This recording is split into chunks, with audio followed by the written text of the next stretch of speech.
Written on the pages of the great book of nature lies a truth so profound that it has beckoned men and women throughout the ages to seek its wisdom. We will continue this quest and study many stories of humanity as we search for this light. On this journey, we will examine philosophy, religion, and science to uncover the hidden mysteries behind myth and legend using the symbols of universal Freemasonry. Welcome to Legends of the Craft.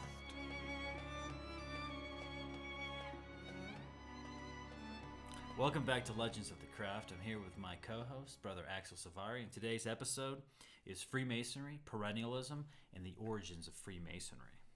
So, Brother Matthias, I was thinking, getting ready for this podcast, it's an excellent episode for us to do, particularly because I feel like that this subject is really what differentiates universal Co-Masonry from all the other forms of Freemasonry, at least that I've run into, in that it really helps to explain the foundation of our beliefs, not only in the philosophy of Freemasonry, but in contextualizing world history, the state of the world as it is now, and how all of these things fit together to inform us as to where Freemasonry really came from and what it is that we're actually doing. No, I agree with that. I think universal Co-Masonry openly admits that Freemasonry is a descendant of the ancient mysteries, which is a more modern practice of a perennial religion or a universal religion that existed at the beginning of civilization or prehistory. I would say Mailcraft Masons have this within their rights. I mean, all the 19th century, 18th century writers, Albert Mackey, J.D. Buck, Albert Pike. You take all the great writers of this period in Masonic history, and they're all writing about perennialism. They're trying to trace Masonry back to the beginning of civilization. They're trying to trace it back to the Garden of Eden. Now, this kind of fell out of vogue in the 20th century, and now most Mailcraft Masons believe Masonry is 400 years old at best, and they don't believe in mythology. They don't believe that Freemasonry is an ancient institution. There might be ancient symbols, but it's only borrowing from the past. And I think that's absolutely wrong. And if these 20th century, these modern Masons are right, then Masonry is really, it's nothing. It's not an important institution. It has nothing to teach us. It's no better than the Rotary Club. It's no better than the Odd Fellows. It's just a fraternal society, which would be fine. We can do charity and have fellowship. But all of its ancient claim, I think, rests on the premise that Freemasonry comes from the perennial religion that all other religions come from. Well, so I think that there's an implication in all of that I think makes the kind of academic, historical types a little bit uncomfortable, which is that, so if Freemasonry is an ancient tradition that is linked to all of these other ancient traditions, well, then it's only a short step from there to consider what these other ancient traditions said were things that they said were possible, and the benefits that were conveyed to the initiates of their mysteries go beyond the material and physical dimension with which we're obsessed now into the realms of the transcendent and the magical. So if we are descended from the Pythagoreans or the Neoplatonists or the Egyptian initiates, these people that claimed that they had, for lack of a better term, magical powers, well, then Freemasonry is teaching us to cultivate the magical powers of the human soul, which I think it is. But for people that are obsessed with historical documents and dates and when people died and when certain lodges were established and who had what charter at what time, I think that kind of makes them a little bit uncomfortable, and they don't want to be associated with something mystical or wooey, because that's really the implication of perennialism, is that, well, okay, if we're connected to all of these great schools of the past, well, then surely we have in Freemasonry something that would enable us to do what they said they could do, or perhaps it's shameful in that we can't do what they could do and we feel like we've lost something. Well, the academic nature that exists today is obsessed with a paper trail. They're like, well, if there's no paper trail, then it's not true.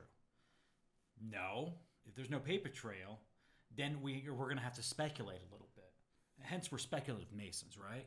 And academia used to be speculative. Doesn't mean that you speculate that it's a truth, but if you can't speculate and you're just relying on pieces of paper, and when I mean paper, I mean it could be, a jar or something they undig in Egypt or whatnot. Like, if that's all we're going to rely on, we'll never know the truth, because what we have undug, what we've read from the past, probably doesn't make up 1% of 1% of 1% of 1% of everything that's ever been said, written down, made in human history. There's no way we can piece history together with a paper trail. So there's going to have to be some speculation. And all the best theories start as speculations, right? Well, so two things to that. One, I think that there is also, I guess one leads into the other. So first, the problem with history is that, how often in our lifetimes has some historical or archaeological discovery been made which completely reframes or upsets the established view of things? Go to the Dead Sea Scrolls. When they were discovered in 1947, they completely, or maybe it was Nag Hammadi, I don't know which one. Well, both, actually. Or both. Nag Hammadi, I think, is like 1947. They completely upend the way that we thought about early Christianity. And up until the moment they were dug out of the cave, then we have one solid way of thinking, and all of the historians and archaeologists thought, within reason, roughly the same thing about the origins of Christianity, or whatever they did think was limited by the information they had. Well, along comes this incredible treasure that is revealed, and it completely changes everybody's understanding. This is the story of history. This is how history is developed. But every historian falls into the trap of thinking like, well, we just know everything now, and what I've learned is what is true. There's another impulse. I think this kind of goes towards the psychological state of humanity now, is that basically if anything sounds cool or mysterious or special or magical, we have to make it boring, and actually it wasn't as cool as you think, and there is nobody that was ever special throughout history or ever did anything amazing. It's all just a bunch of people that live exactly the way that we do now, and we're just as good as everybody from history. And we have to deconstruct them and tell you what pieces of crap they are, so that you don't think anybody can really be a hero or great or have done anything special, because they're just like, you and me. So the thing with perennialism is that you either, as an individual, accept that there was some great truth in the past, or you believe that we're marching towards some great truth. So in modern times, I think the modern mind thinks that the distant past was just darkness, and that we are slowly marching with the aid of science towards some, utopia, some greater understanding. I don't see that being true within history. It seems like yes, technologically we've been advancing, maybe with scientific knowledge. Look, there may be civilizations that are long gone that had greater technology than we had. Our records go back maybe 10,000 years at best, right? The Earth is, I think, 5 billion years old. Well, and humanity has been around, supposedly, based on, the fossil record. We've been around for several 100,000 years in this form. So I don't think that, we really have enough information. It's again, you're going to have to make a leap of faith. Was there a truth in the past, or are we marching towards perfection?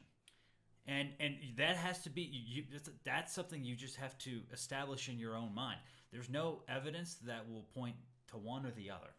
Well, and if we look at occultism as a way of determining this for ourselves, if we look at occult philosophy and what people have written about, both in an interior sense, in terms of like the personal soul and its journey through matter, but also in a historical sense of humanity's journey through incarnation, every occult writer and philosopher will point to the idea that where we live now is actually a degradation when compared to the past. In the same way that the human soul is birthed in a place of perfection, a realm, a heavenly world that is perfect and completely unified with God, and that we descend into matter and lose that connection and have to work back towards it, we can apply that same principle hermetically and say, well, humanity is in the same state. We are actually in a degraded state from where we were in the past, and that we have to work back towards that. And that kind of plays into a theme of Renaissance that we'll get into later, I think. But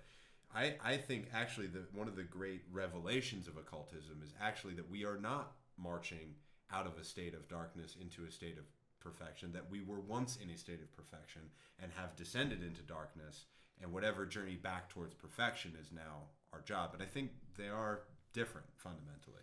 Well, and that leads to one of the definitions of perennialism, which is essentially that because perennialism can also be applied to like the educational field. So like it's a kind of a school of thought within education. It's like, well, what should we teach kids? You know what? Well, perennialism in the context of education is, well, we should teach everything that's kind of survived the test of time, right? So if something's been taught for the last 3,000 years, 2,000 years, 1,000 years, 500 years, it's good enough to still be taught because it's obviously like survived, and it's something that's being repeated over and over again.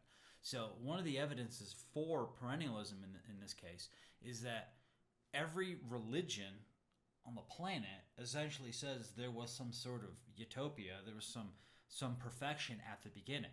It's not just Christianity, it's not just Judaism, it's not just Islam, it's not just Hinduism and Buddhism, it's not just the Greeks and the Egyptians and the Chaldeans. It's all of them. It's everybody. Everybody has this idea. There was some like intact civilization that knew everything. There's a catastrophe, and from that catastrophe, there's just like fragments of truth, that have been surviving in different traditions. The fact that every religion in the world has this, and the cultures that these religions sprung up on are seemingly like separated from one another, right? By oceans or mountains or great distances. Why do they all have the same idea? Mm-hmm. Why is this idea? I don't know how anybody can just be like, oh, that's just superstition. Well, are you telling me everybody on the planet, seemingly separated from each other, have the same superstitious belief? And that belief almost seems to be the same even in fact, right? Well, what's interesting about that is the same people that will level accusations of superstition on that claim are the same people that love, like Joseph Campbell or Jung and the ideas of the collective unconscious. Like, okay, well, where are these ideas coming from? They don't just emerge spontaneously out of nowhere. Like, everything in reality that humans believe for one reason or another, like, it comes from something. We don't really, like, we're not God. We don't create out of nothing. Human beings create out of what we already know and what inhabits us. So whether you believe that that's just at an intellectual level or something deeper like a soul, that we're remembering something that we have collectively experienced or perhaps personally experienced in the past. The other thing to look at is that in Freemasonry, we have this same idea, without getting into any specifics of Masonic myth or ritual. Like, the Temple of Solomon is built upon something older. Like, there's an origin to Freemasonry that predates even the myths and legends of the first 3 degrees. So, like, I don't know how a Freemason could look at the legends and myths of their own rituals and not see this same correspondence of what you're talking about to this collective human memory that we have of a golden age followed by a catastrophe that has resulted in the degraded state of humanity as we now know it. No, I agree with that, Brother Axel. And going back to you made a point that nothing's created out of nothing, right? Or something's not created out of nothing, right? Mm-hmm. There has to be something there. Well, I mean, that's like academia today. That's the way they dissect all previous ideas is like looking at the syncretic nature of it, right?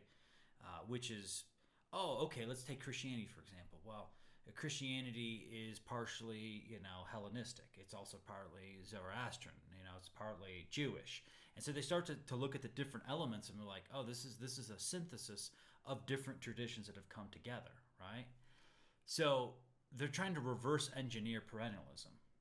They'll crap on any idea that leads to this, there was intact knowledge in the past. But the only way they can dissect the ideas that have come before us is to basically go back, see where they all came from. Well, I think if you go back far enough, you're going to find that they all come from one place, right? Have you ever seen maps where they look at like the origins of language, and they look at this, this Indo-Aryan language, this is Proto-Aryan language. It's all going back to like, basically where Iran is, northern India. But it's like, oh, okay, so every language in the West basically goes back to one place. Why? So if you believe that, then you'd have to accept that all the ideas of all these civilizations with these with these different languages go back to that one place, right? Yeah. Well, especially as, like, you can reduce almost every, certainly every Latin and almost every European language, aside from some like tribal remnants, back to one of these Proto-Indo-European like origins. Yeah. But that's what language is. Language is a series of concepts, ideas, and certainly at that time, like, the origin of thought and language is in the religious ideas and practices and philosophical conceptions of a people, such to the extent that, like, everything has to come from one religious impulse. That's why all of these cultures are similar. That's why you have basically the same rites in Greece, Rome, and India. Even though they're separated by thousands of miles in some cases, the geography doesn't matter. It's the same people. And that kind of leads to another factor of perennialism is, how do we obtain this information, right? Well, there's kind of three schools of thought. One is mystical, one is metaphysical, or one is factual. Now, I would agree that this last school, which is what academia is obsessed with, is like, oh, well, we don't have actual facts saying that, there's this perennial religion. Well, of course, because it's all lost, in time. Like, nothing really survives, the ravages of war, climate change, and all these different things that, cities are buried under the sand now, and the Library of Alexandria is gone. Like, we don't really have much left. Just right? the mortality of human beings. Like, imagine if the 5 most influential people in your life just died suddenly. I mean, they haven't all written books. We don't have any record of what, but they were huge influences on you and probably shaping people around you. But the people just die. So we can't do that. We can't just rebuild, the past based on actual facts, right? Which leads to two other schools of thought, which is the mystical and the metaphysical. So, and when we talk about the different like traditions that accept perennialism, we'll see that the metaphysical one's probably the strongest one, which is that, no matter what happens, let's just say all our civilization was destroyed today. Well, tomorrow, somebody in their mind could reconceive of the same ideas. This kind of goes to Jung's collective unconscious. And so it's this idea that these ideas exist independent of what we call societal progress. So you don't need to keep a secret archive of all the information of the world. Like, it could all be lost. We could rebuild all the necessary information to reconstruct a perennial religion, the perennial religion, from our own minds. Well, and this is something that has always struck me about Masonry in particular, and even more specifically the tracing board lectures of the first 3 degrees. You can rebuild society from the tracing board lectures of the first 3 degrees. You actually really don't even need the rituals themselves. Obviously they would help in the same way that, like, secret archives would help you rebuild civilization. You don't need them, though. Really, you just need the universal principles outlined in the tracing boards. And particularly the tracing board of the first degree will give you a cosmological starting point in order to restart this whole thing after a disaster.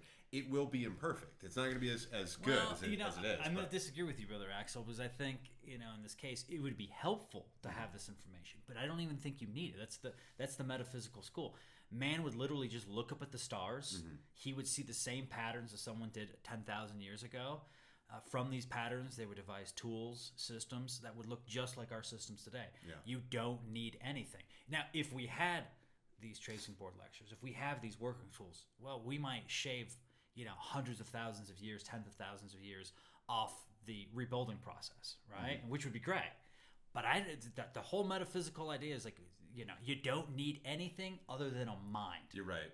That it's written in the cosmos itself, and that the human mind is capable of doing it. Whereas, so it then is the mystical view that, like, then God or some kind of mystical transcendent force is the one that's restarting it in all of these civilizations. That it's not human beings that can do it. It's some kind of supernatural entity that intervenes. Well, kind of both. But the righteous person that is in the right receptive state will receive from God the message that would allow him to rebuild the vision of what a tool looks like. Which is really, isn't that just, though, like a superstitious way of conceiving how a metaphysically minded individual might perceive these things and reconstitute them? that really the difference is between is a matter of perspective, and that the metaphysical school would say that yes, a great person could do this, and the mystical school is like, well, that great person must have been inspired by these supernatural forces, which may not necessarily be untrue. I don't disagree. Yeah, but I think there's three paths here. There's the path of the academic, which needs facts. That's the lowest of the three. Then I think the metaphysical is the occult path, which would, it's supercharging the mind to be able to conceive of ideas. And the mystical path, I think, is the highest of the three, but it's really somebody that you don't even have to be, have an IQ of 200 and, be a scientist. Like, all you need to do is open yourself up to God, and God will fill your head with what needs to be known. So I think the occultists in the metaphysical kind of camp, they got to be super smart. They need to know a lot. So is the idea then behind perennialism really that God is essentially projecting himself into the universe constantly, and that there are times at which this is apparent to human beings and well perceived, and that leads to these golden ages or these heights of civilization, and then when that perception is either dimmed or cut off entirely, that we have these degradations or dark ages of humanity, and that's the reason for the seemingly like historical distance between these two things. Well, my opinion, this might not be a popular one, but this is really based kind of like on a caste system, right? Okay. So like the mystical school is would be considered the very few people, the elite, right?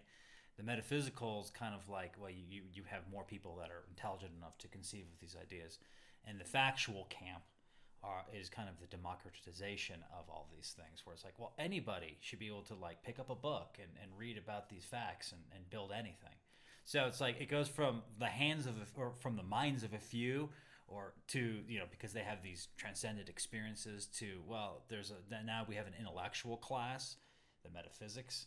And then we finally have like, well, just print the book, a textbook, and everybody can read it, and everyone will know these same facts, right? So from prophet to priest to plebeians is what you're saying. Essentially, yeah. Okay. And so I think Freemasonry is definitely not factual. I think it starts in the metaphysical, but it ends in the mystical. So how does this manifest throughout history then? Like where do we see these bright spots on the historical map of human perception of this? I would argue you can find perennialism in almost every single school, whether they admit it, but everybody flirts with it at least, right? Everybody's flirting with perennialism. Everybody always wants to look back. You could argue that the postmodernists are different, but that's a very modern invention. But like we could go back to like Hinduism, which is, the Vedas are like the oldest of the volumes of sacred law. Vedanta is a school of thought, and there's a lot of different, traditions that come out of it, but it's this idea that there was this intact knowledge that Brahma had set up and had dispersed throughout the universe. But, coming more to the West, Plato.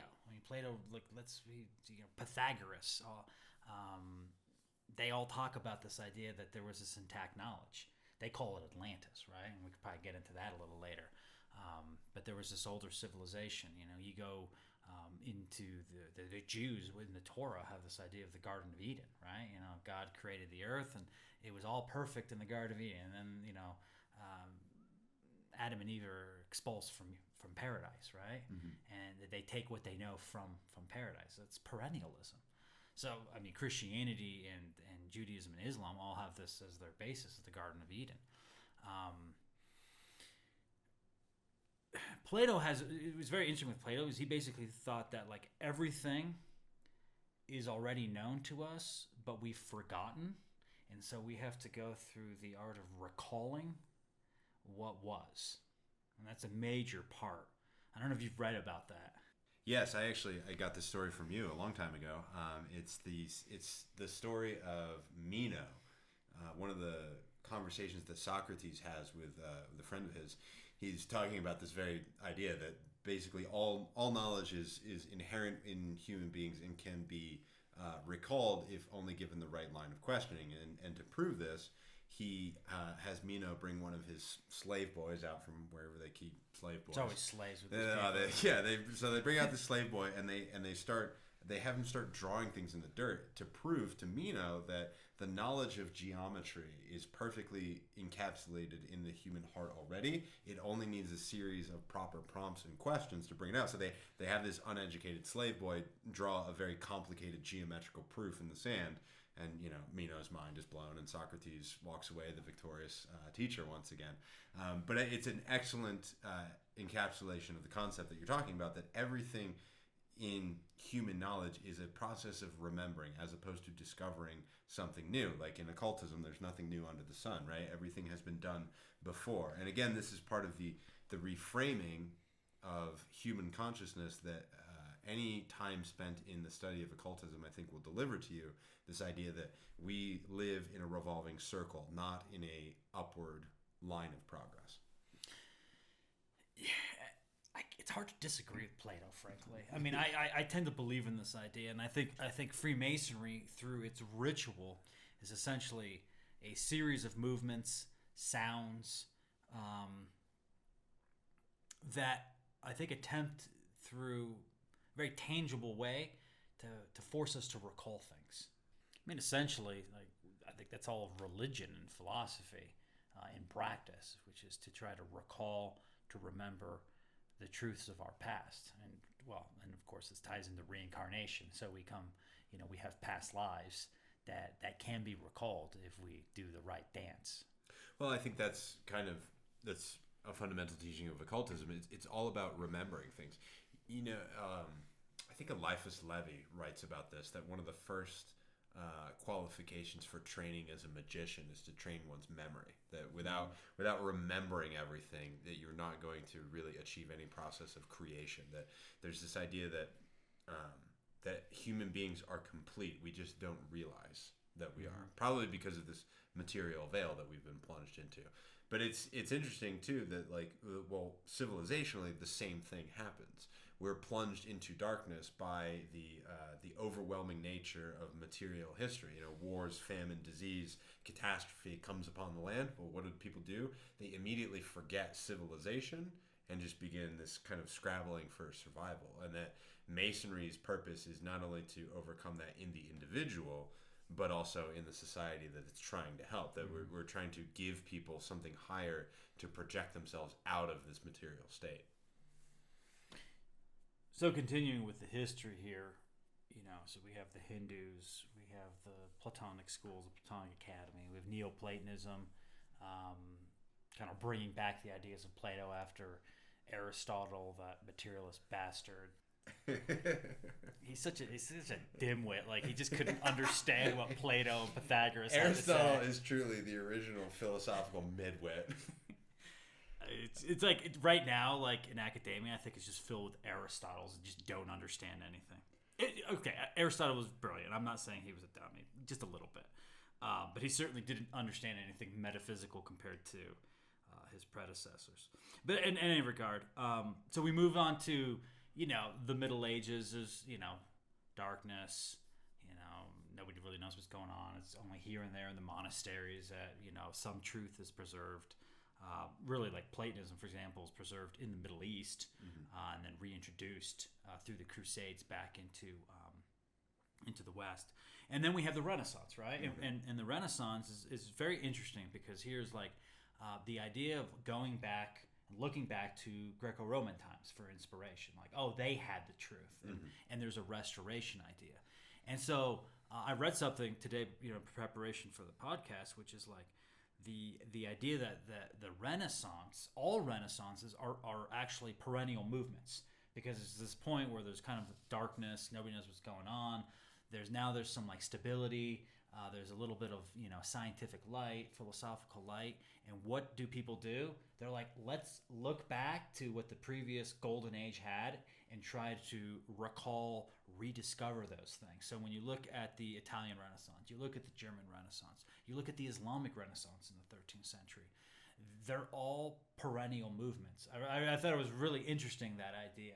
Here I'll introduce a controversial idea of my own. I actually think that you start to see some of this spirit snuffed out, and the return of the Aristotelian personality in the Enlightenment. And I know everybody loves the Enlightenment, and that it was this wonderful thing for humanity. You know, we should do a podcast on the Enlightenment and tell everybody how it wasn't that great. Well, I would agree. I think that should be the next episode. I like that. I'll Okay, give a little preview here. I actually think that the Enlightenment is the beginning of the darkness of materiality with which we are subsumed now. I know it led to refrigeration, so everybody thinks it's the coolest thing since sliced bread, but I actually think we made some fundamental mistakes philosophically as a species there. But as a reaction to the Enlightenment, you have the Romantic period, which is like kind of the middle of the 19th century, and this reemergence of these romantic ideals, which are looking back not only to the Greek and Roman period, but specifically to the Middle Ages as the birth of romance, which it is. And romantic in the sense of like romantic ideals, not necessarily romantic love, although that really is kind of the first one that brings mankind out of this material kind of barbaric slumber that they're in the Middle Ages. Well, that's then again reimagined in the middle of the 19th century, and it produces all of these great works of art, these thinkers, musicians like Wagner was kind of the pinnacle of the Romantic era. Even really, I think, you know, Nietzsche is kind of the last gasp of the Romantic era, and kind of striving against the kind of bugman type of the Enlightenment. But we'll save that for the next episode. And then we get into that's really where the traditionalist school comes out of, is that kind of end of the 19th, early 20th century. Yeah, the traditionalist school, which is, you know, they're classically a metaphysical school, and they're looking back to ancient India, ancient Greece, ancient Egypt, ancient Rome. They tend to be like super conservatives. Some say they're proto-fascist, at least some of them were, like Julius Evola.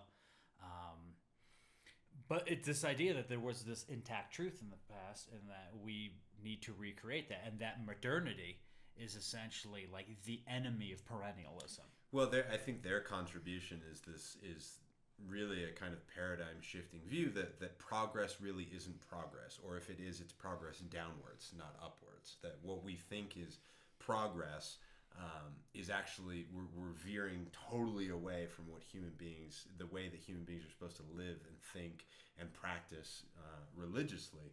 It's interesting. There's right after traditionalism. It's not, you know, so much related to our idea of perennialism here, but you have the idea of futurism is kind of really born around the same time. But there's two divergent paths. There's this kind of like materialist futurism, and then there's this traditionalist futurism. And it's consumed by World War II, and nobody really believes in it after that. But for a brief period, there's this idea that the future needs to be shaped by the past, or the future needs to be this kind of like radical departure of progress into the unknown. Well, it's modernism, right? That's where modernism it's and like, then postmodernism. It's this idea like, oh, with science we can achieve everything, and Mm-hmm. then suddenly you have 2 world wars and everyone's dead and everyone's sad. Yeah. And they're like, oh, that didn't work. Yeah, it turns out That not didn't such a work. great idea. Yeah, I mean, the same thing with the Enlightenment, to go back to that. It's like, oh, the Enlightenment, we're so smart now. And then you have, you know, the French Revolution, you have the Reign of Terror, and you have the Napoleonic Wars. So it's like, you know, every time we as human beings think that we abandon perennialism and we accept this idea that we're God and we're going to create the future and that paradise is ahead of us, not behind us, we end up killing a lot of people, right? Do you think you see that at just to go back a little bit historically? Do you think you see that kind of right after the Protestant Reformation, like in the period between the Reformation and like the 30 Years' War, that there's this same kind of thought that like we're on our own, we can create whatever we want, we can reshape religion in our own image, and then it results in this kind of barbaric state of warfare? Well, I mean, the Protestants, I think they're restoring original Christianity, but they're not, because they're still Catholics, and they just decide that they don't like popes and indulgences and a few other things. So they're kind of in protest. Mm-hmm. But I think as the Protestant Reformation goes on, they start building their own new Christianity. It isn't so much like, oh, we have a grievance with the Catholic Church. It's like, no, Catholic Church is absolutely wrong, and we're going to craft a new Christianity. I mean, we were talking about this recently, but like these ideas of the atonement about Jesus Christ, like the ransom theory and all this. Not that Catholics hadn't discussed this a millennia before, but like they start like reinterpreting Christianity in such a way as to make it sort of I don't know. I hate to say it this way, but it's like it's just kind of it's all just like contracts and legalistic systems where Christ, he paid off our debt, and I don't know. It's just so kind of like I don't know, mundane that it like destroys the spirit of Christianity. Well, and it's an invention. Yes. It's they're not really looking back to the Christ. Yeah, and it really does and then it paves the way for a century of religious warfare from which emerges the Enlightenment and all the terrible things that came along with that. But so our last school that we wanted to talk about here, I have a question about. So it's the Theosophical school, right? So this is probably the tradition from which we are, as Universal Co-Masons, most closely related, at least in some ways philosophically. Would you consider that a kind of romantic institution, or is it something new on the scene? I wouldn't say it's new. I think it's the most complete. So I think Theosophy, which is, its whole basis is perennialism, takes, the Vedanta schools of thought. It takes the Platonic schools of thought, Neoplatonism. It takes the Renaissance. It takes the traditionalist school, and I think it puts them all together. It really is like, oh, okay, well, if perennialism is actually true, then we should accept that all religions and all philosophies have some breadcrumb of truth in them, and we should try to put them together. So, like, Theosophy, I think, is the master syncretic organization that puts everything together. Yes, I would agree with that. And two, I think that comes from the first principle of the Theosophical Society, which is there is no religion higher than the truth. Mm-hmm. That's kind of the scientific way of stating the Philosophia Perennis, or however you want to say it. That like there is one true thing. That one true thing is more clearly or less clearly perceived from age to age and in system to system, but it's the one true thing. And really, like, I don't see how you can't find that in Masonry either. Like, Masonry is pointing you towards the same realization that there is one true thing, there is one true God, and that what we perceive in our various religions are elements of it, but not the completed thing, and that we should aim to find the completed thing.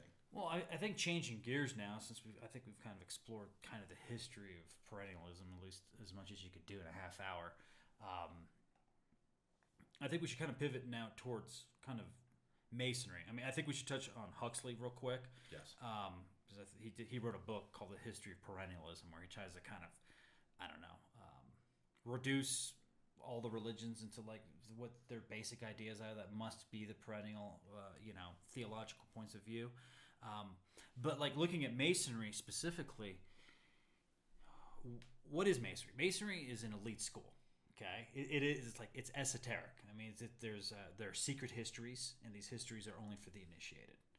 If you don't accept that and you're a Mason, I have no idea why you're a Mason, because that's just what it is, right? So they're like there's these ancient histories, right? Whether it's the legend of the third degree, it's the stories in the Scottish Rite and the York Rite. Like there's these stories, only a few people get to know them, and they're the hidden stories of the Old Testament. They're like, oh, these aren't written in the Bible or in the Torah, but we preserve them, and they're important for truly understanding this perennial religion, right? Mm-hmm. These are truths that Noah had, and before Noah, Enoch, Lamech, all these guys, all the way back to Adam, the first man, right?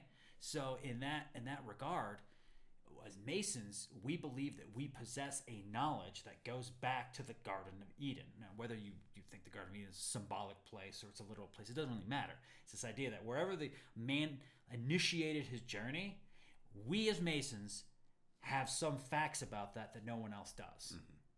Well, yes, and the gravity of the implications of that are what requires Masonic secrecy. So essentially, just to add a few little pieces to what you said there, this knowledge stems from the complete point of human civilization. So in the past, that is referenced by all these various religions and traditions throughout the world, that there was a time when human civilization was complete, unified. It had everything.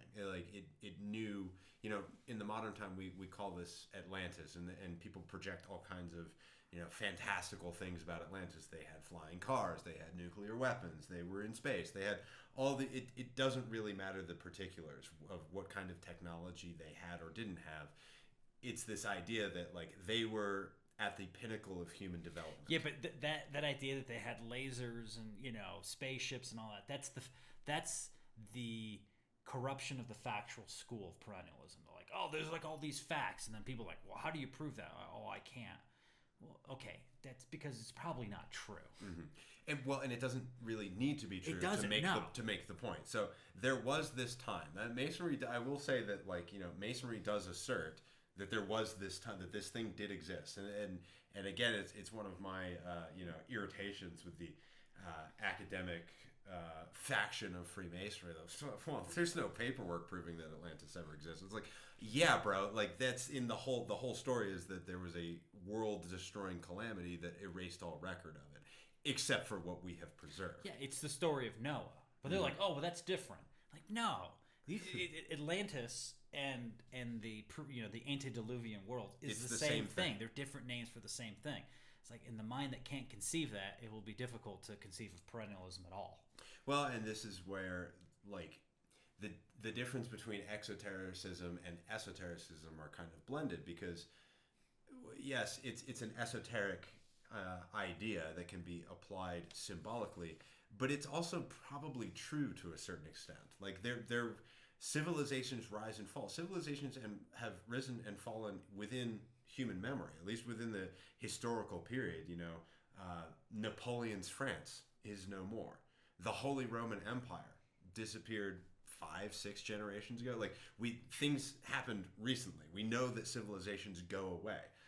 So it did probably happen exoterically.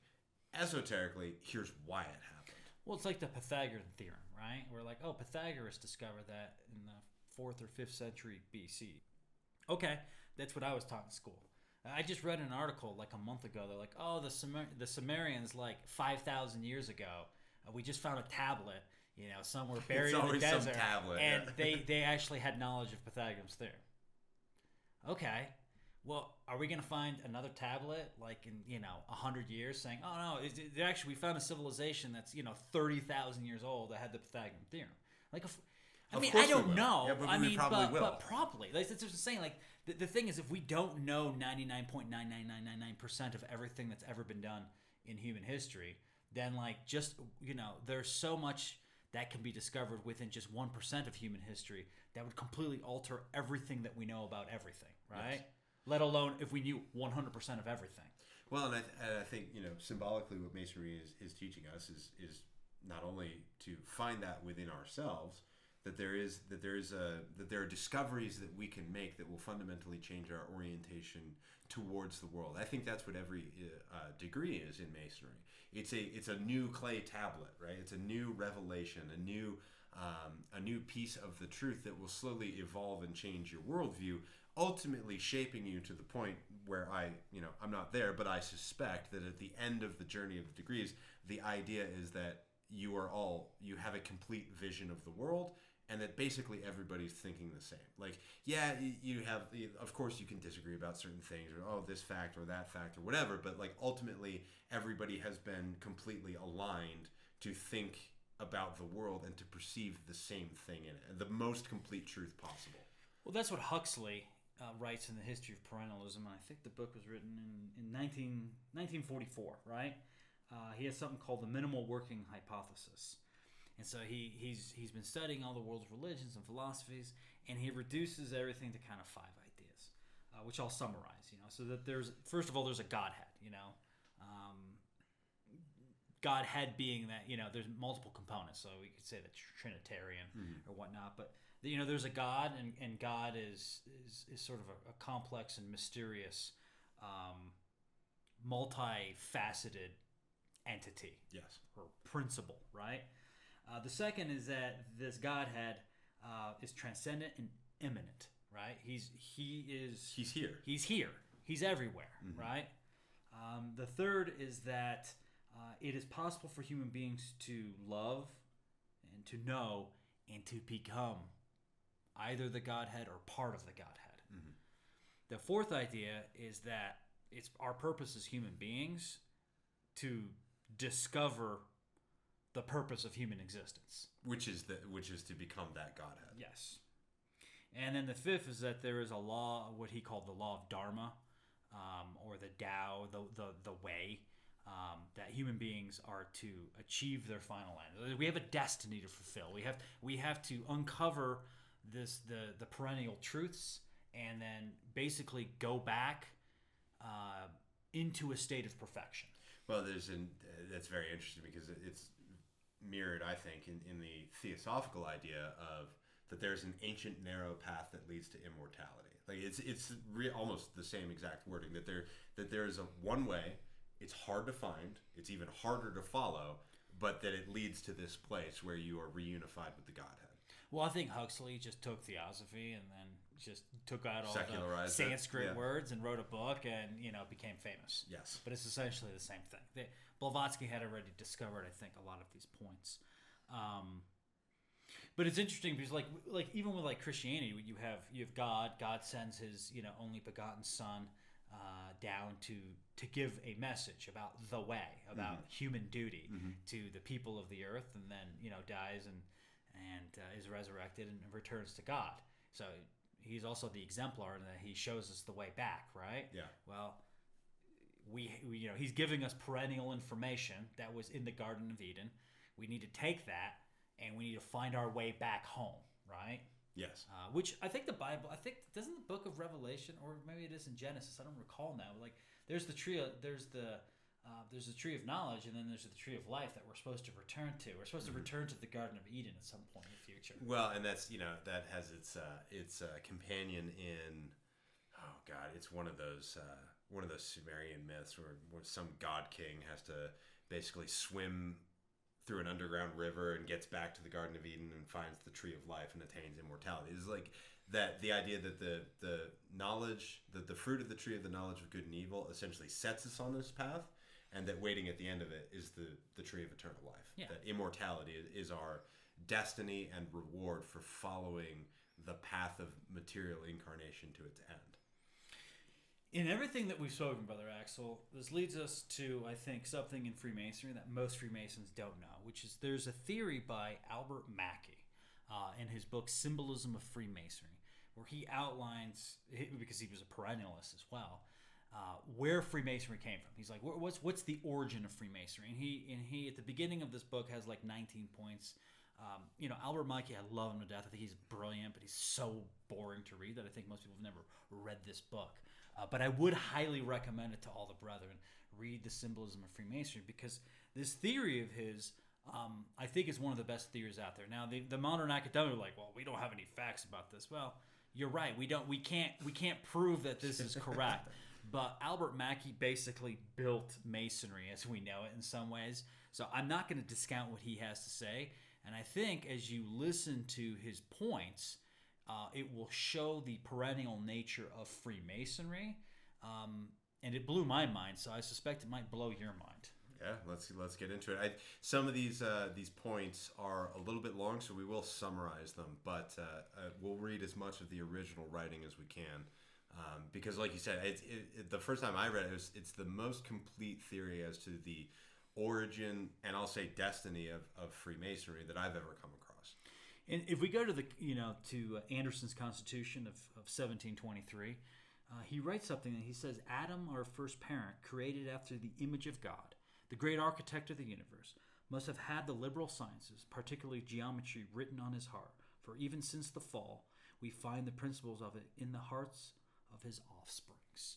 So this is kind of like this is saying that the metaphysical or the mystical school of perennialism is true. That geometry in particular, but all the liberal arts, they're in our heart.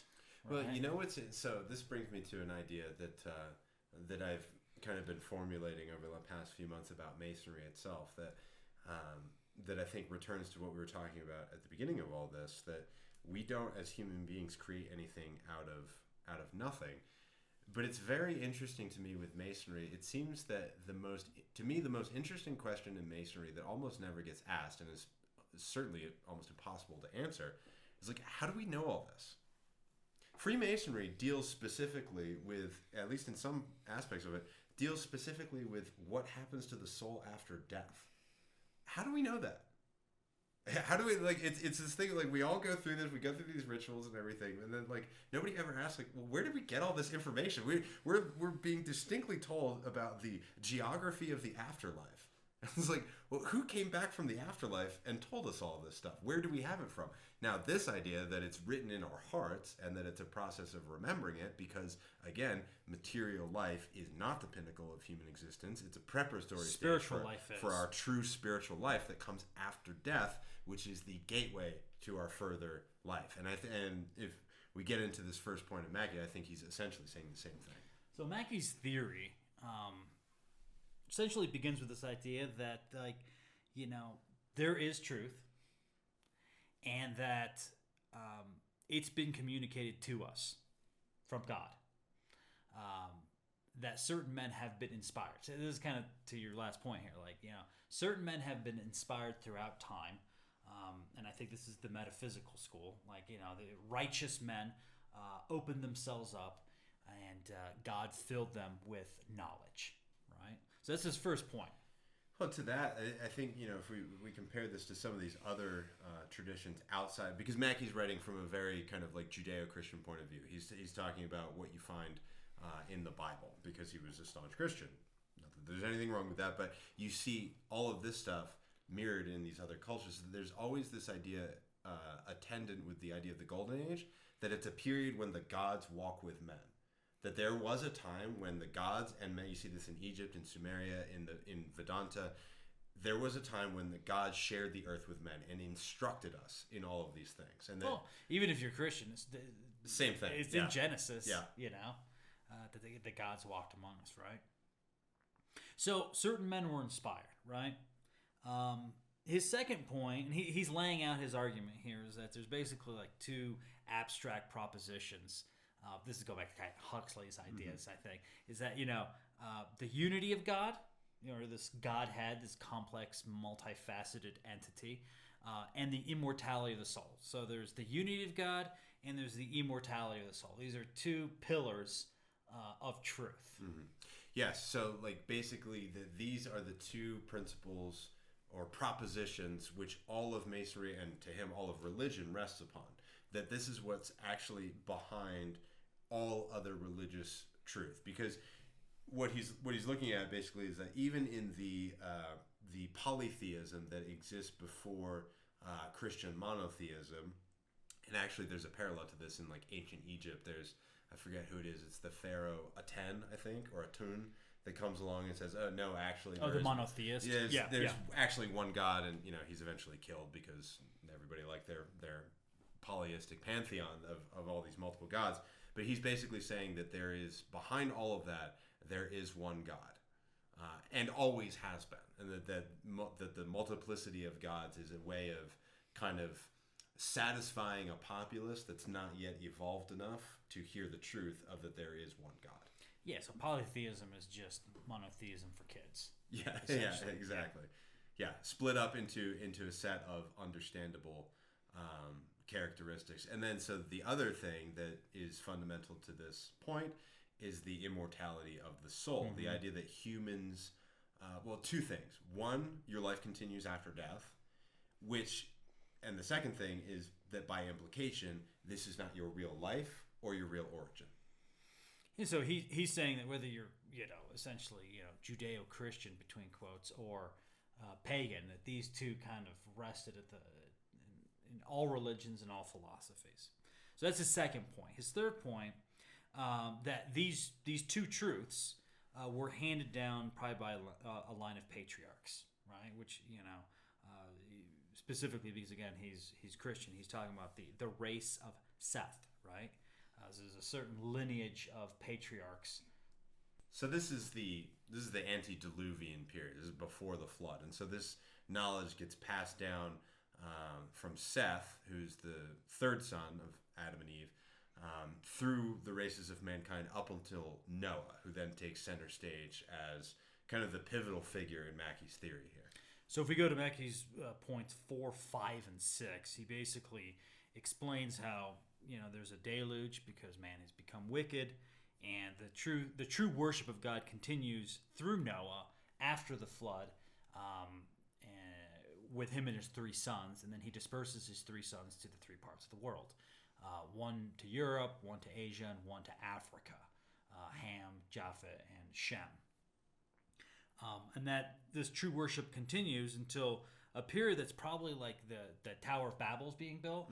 And there's an attempt to like enter heaven, which I'm sure this is a metaphor, but it's this attempt to, kind of force your way back into paradise, which I think the tower represents like science and materialism. Yeah. So like, scientifically and materialistically, we're going to dominate the universe and become God, which is what's happening right now, should I say. And in that, if I could put my opinion into that, like always, obviously it's foiled by God. Yeah. The gods, the Elohim foils it, and they destroy the tower, and they disperse men, and they give them different languages, right, which confuses them. So at that point, seemingly, is the end of the universal end of the true worship of God. Yeah, and just to add on to something that came to mind while you were talking there, I think that the story of the Tower of Babel, yes, it's a story of the kind of arrogance of mankind to use science and technology to force open the doors of heaven, but also specifically in the context of the flood, because it always struck me when I was younger that like, oh man, like, what's God's problem? Basically, these people are just trying to build a cool tower, and you just destroy it for no reason. But what I actually think it's referring to is probably an attempt to resurrect the old world in all of its wicked way, like basically to do again what was just destroyed, basically make the same mistake again, and that God is like, no, this is exactly what I was trying to prevent. Don't use the knowledge that was preserved to make the exact same mistakes again so quickly. And that's why it's like, oh, I didn't go far enough actually, and I have to scatter this and distribute it to all the corners of the world. Now, this sort of contradicts an episode we did on the Tower of Babel where we said it was the coolest thing in the world, and then we got to do it again. But look, this is Mackey's theory, not ours. So anyway, Noah's 3 sons are dispersed to, the 3 continents. The Americas are left out of this. And people begin to forget the truth, right? Enough time passes that, things are forgotten, right? And the true worship of God is essentially isolated to the Jews, right? And the pagans continued to have a form of worship. And so here, Mackey uses 2 terms. So he calls it like pure ancient Freemasonry, and then he goes spurious Freemasonry, which is what the pagans had. So he argues that the Jews had the ideal, like they had the speculative form of masonry, not the operative form. They understood the real reason for God and how to worship God, but they lacked the outer form. The form was preserved by the pagans in the ancient mystery schools. So they had the proper rituals, but they had lost the spirit of what they were doing. And I think this is probably where the kind of Masonic concept of the lost word enters in. This idea that, something, due to the vicissitudes of time and circumstance, like something, you'll always have half of what you need, but you have to look for the other half. And on a deeper level, that's kind of just a condition of human incarnation, at least materially, in that, like, okay, well, we have material existence, but we also kind of inherently understand, at least those of us that start kind of looking in this direction, that seek after these kinds of things, that we're missing something as human beings. Like, our life here is not complete. We have all of these things that don't make any sense. We look at the animals, and like, the animals don't have any of these problems, even though their life, physically is much worse than ours. It's much shorter, it's much more brutal. They often meet, terrible ends, but they don't seem to have any, like, they don't worry about it. They don't have psychological problems. Like, none of them have ADHD. They don't have any of these, like, disorders that we have for ourselves, which, regardless of my opinions on psychological disorders, like they don't seem to have this kind of disharmony with creation. And I don't believe in the materialist philosophy that, like, well, this is just because we have brains that are spitting out consciousness as a chemical reaction, epiphenomenon that makes us anxious about things. I think it's because fundamentally we are spiritual creatures that have been thrust into a material existence, and really we just don't remember what we are. We don't, but the Jews did, right? So. Well, no, I mean, yes, this one group. Some people still retained it. Yeah. Yeah. Well, so the Jews, they preserved in spirit the true teachings of the true God, right? But they lacked the form. So all of this comes ahead in the building of King Solomon's temple. This is where the theory really gets interesting. So, Mackey suggests that these two are reunited in Solomon's temple. And there's some interesting ideas here because the temple was built, but if you really think about it, the Jews didn't know how to build temples. Like, people be like, oh, but they were building pyramids in Egypt when they were slaves. Like, they were slaves. They didn't know how to build magnificent buildings. They weren't designing the pyramids. So these are a small group of people. They don't really have the ability to build a massive building and make it beautiful. They don't have the architects, the engineers, and the capacity to do this. So King Solomon calls upon his friend and ally, Hiram, king of Tyre, who's north in Phoenicia, right?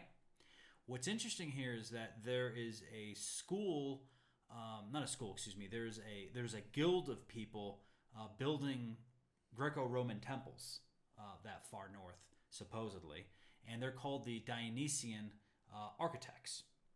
And it was kind of like a Grecian form of the operative masons that would go around and build various temples to Apollo or Aphrodite or whatnot.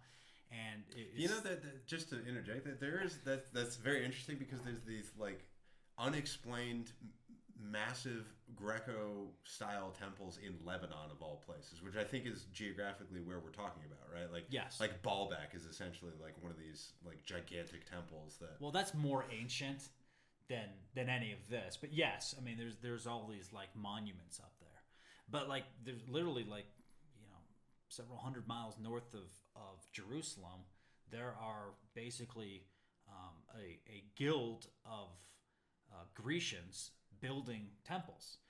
Josephus states in his writings actually that the King Solomon's temple had Greek features. Mm-hmm.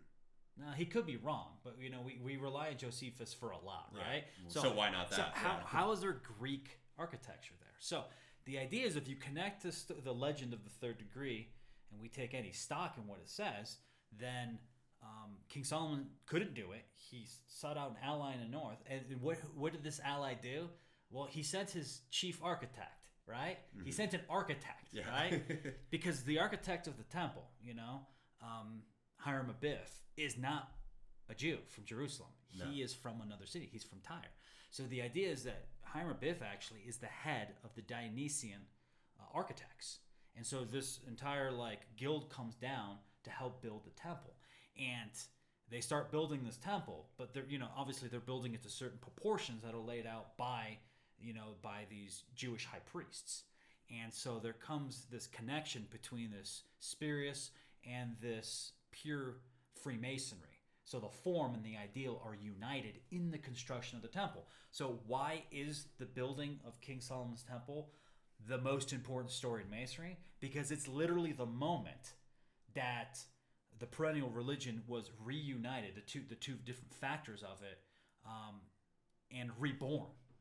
So Mackey characterizes the journey of these two forms of Freemasonry as two rivers that run parallel but never connect until this spectacular moment in the building of King Solomon's temple, and from there they're a single stream again. Oh, at least for some time until they're destroyed. Well, time or circumstances. Until time or circumstances shall split the river again, and they go off in these different directions. I actually, I don't know about you, but I think it's pretty clear that we're in a time when the two rivers have separated. Exactly. And that the work of Masonry at this point is to bring them back together. And that's actually well if I could be Sure, so go ahead. bold here, I would say that Co-Masonry, Universal Co-Masonry, maybe in particular, maybe I'm biased, has the pure form.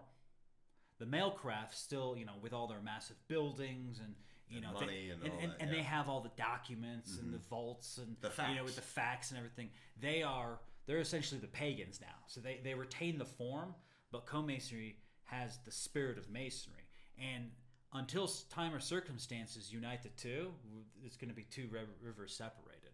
It's good you waited an hour and 5 minutes to get into that, because I think all of our Mailcraft listeners will have left us at this point, so we can speak freely. But I completely agree with you. I think we've entered into a similar period where we're a very small minority in the Masonic world, where we have the true knowledge, but not the means, at least not yet. No, but it's essentially esoteric Freemasonry and material Freemasonry, which is the Mailcraft, right? And I think there's other Universal Co-Masonry is not the only esoteric order, but there's no large esoteric Masonic order. It's all small, right? Because nobody's interested in the esoteric. It seems like everybody loves to talk about esotericism, but nobody's really interested in it. It seems like with the mass even of Masons, the masses of Masons, what they're interested in is charter documents and lodge foundation dates and all of these kind of factual pieces. There's another interesting concept that you bring up in all this idea, that the work of Masonry changes across time. That it's not always one thing. Like, the work immediately after the temple is built is to keep the river together, is to propagate it. But that's in a time when the rivers are flowing in the same bed. But in our time, when they've been separated again, we have a different work. The polarity is reversed. We have a different thing to do. When we eventually succeed in bringing these two streams back together, which I believe that we will, then our work will shift again. There will be a new thing to do once the temple has been rebuilt.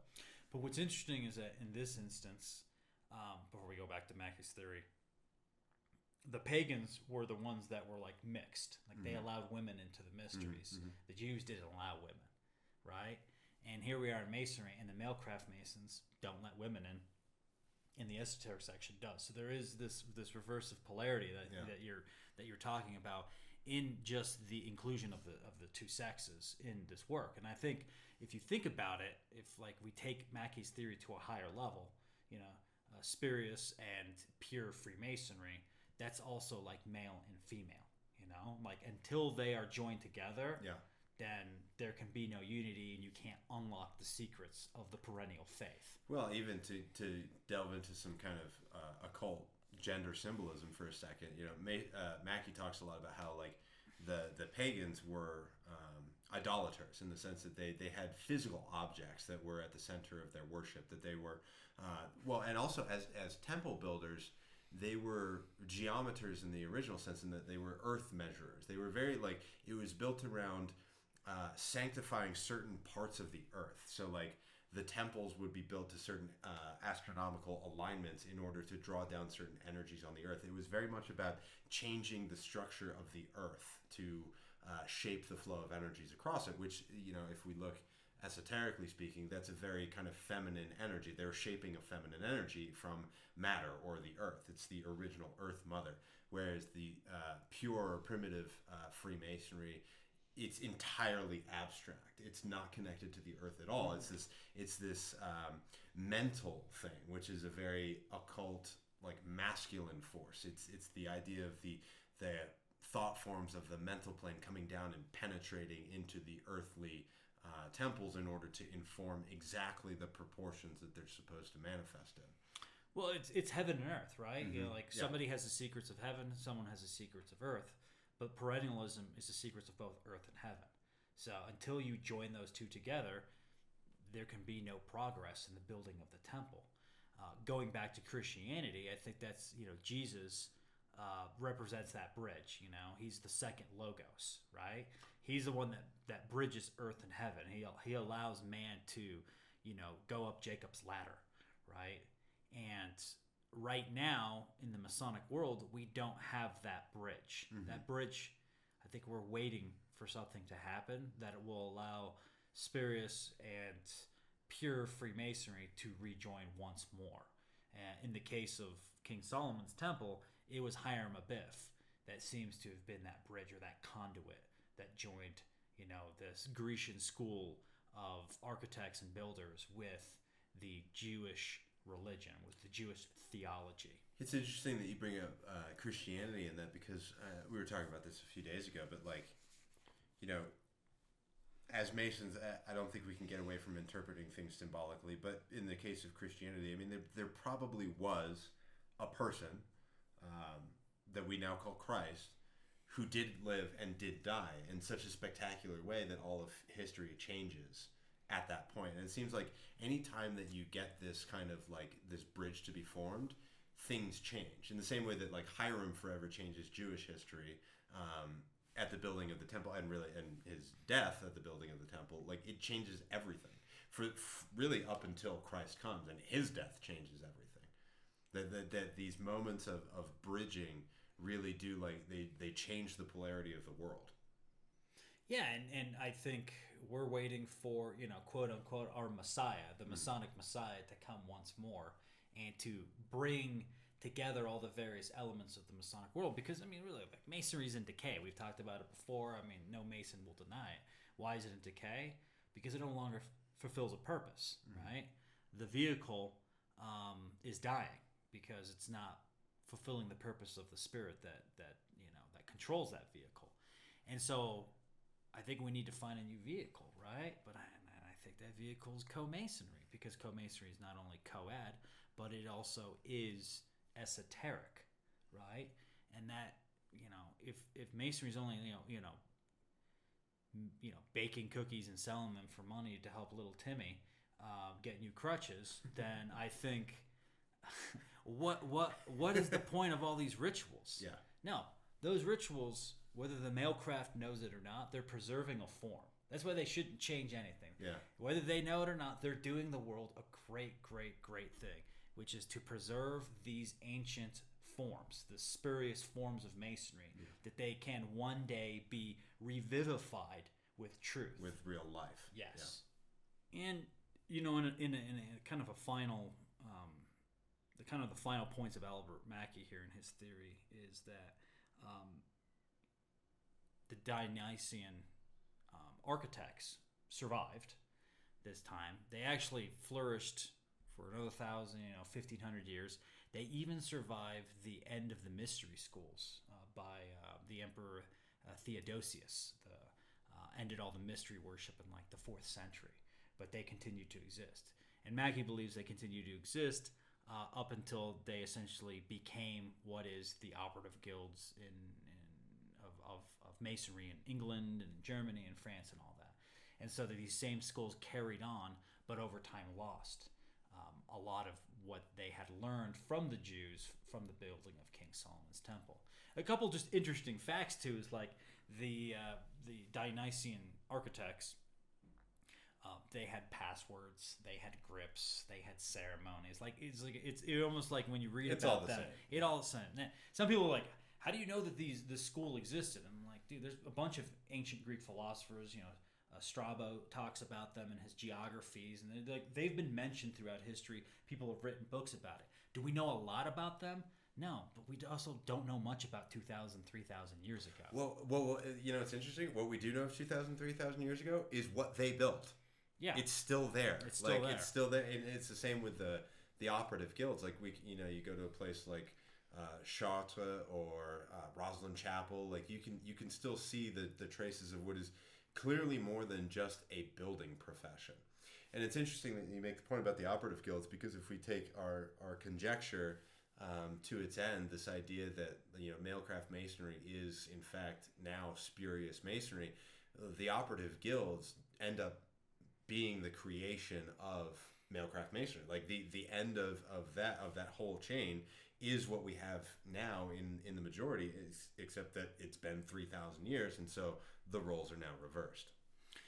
Well, I've talked to some brothers, and they have an interesting opinion that it's actually 1717 is not the revival or the restoration, but the death of these ideas. So it's where the two rivers were intertwined since the building of King Solomon's Temple until 1717, and now that's when the rivers split again. So perennialism is at the heart of Freemasonry. I think if without it, you can't make sense of its rituals. Without it, you can't make sense of its histories. Without perennialism, there's no way to understand the symbolism, the occult nature, the mystical nature of Freemasonry. So I think for any new person that enters the craft, you need to start with the premise. Perennialism is true. We can rediscover the past either through facts, either through metaphysical means, or probably through the mystical. And when we do that, we can really unlock what is truth and how to rebuild the third temple. Thank you for listening to Legends of the Craft. This podcast is purely the opinion of brothers Matthias Comsier and Axel Suvare and does not represent the official views of Universal Co-Masonry.